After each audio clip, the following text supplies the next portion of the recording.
আজ থেকেই শুরু করুন। এখন থেকেই শুরু করেন। আজ যদি আপনি শুরু করেন, আগামীকাল ইতিহাস গড়বেন। আজকে আপনি যে মানুষটাকে কোটিপতি হিসেবে দেখছেন, একদিন সেও ছিল আপনার মতো সাধারণ। সেও শুরু করেছিল শূন্য থেকে। আর আজ এত বড় ব্যক্তি হিসেবে জগতে খ্যাতি লাভ করেছে। মনে রাখবে, সঠিক সময় জীবনে কখনোই আসে না। তাই শুরু করো এখন থেকেই। পার্থক্যটা কোথায় জানো? সেই যে মানুষটা যে সফল হয়েছে, সে কিন্তু তার লক্ষ্যে লেগেছিল। সে কিন্তু অল্প আঘাতে হার মানেনি। তাই লক্ষ্যে লেগে থাকো। যতই ব্যর্থতা আসুক, হতাশা আসুক, কখনো হাল ছেড়ে দেবে না। একটা টার্গেট ফিক্সড রাখো, যে ওখানে পৌঁছতেই হবে।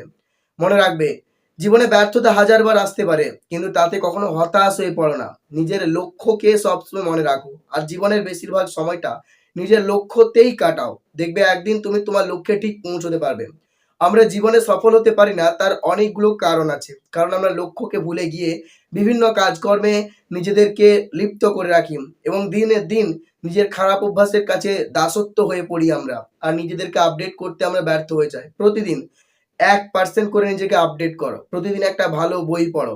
প্রতিদিন পজিটিভ ওয়েতে নিজের মাইন্ডকে পরিচালনা করার চেষ্টা করো। মেডিটেশন করো।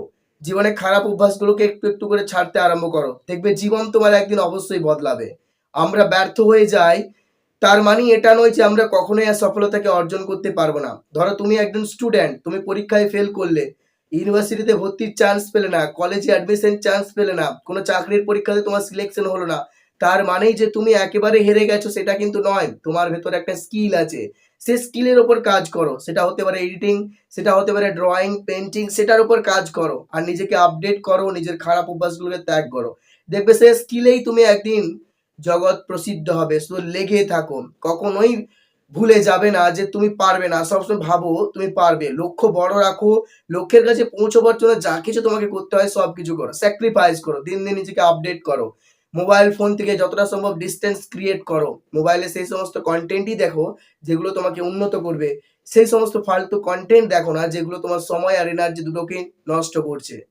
জীবনে এইরকম ভাবে যদি চলতে পারো, সফলতা একদিন অবশ্যই তোমার কাছে আসবে।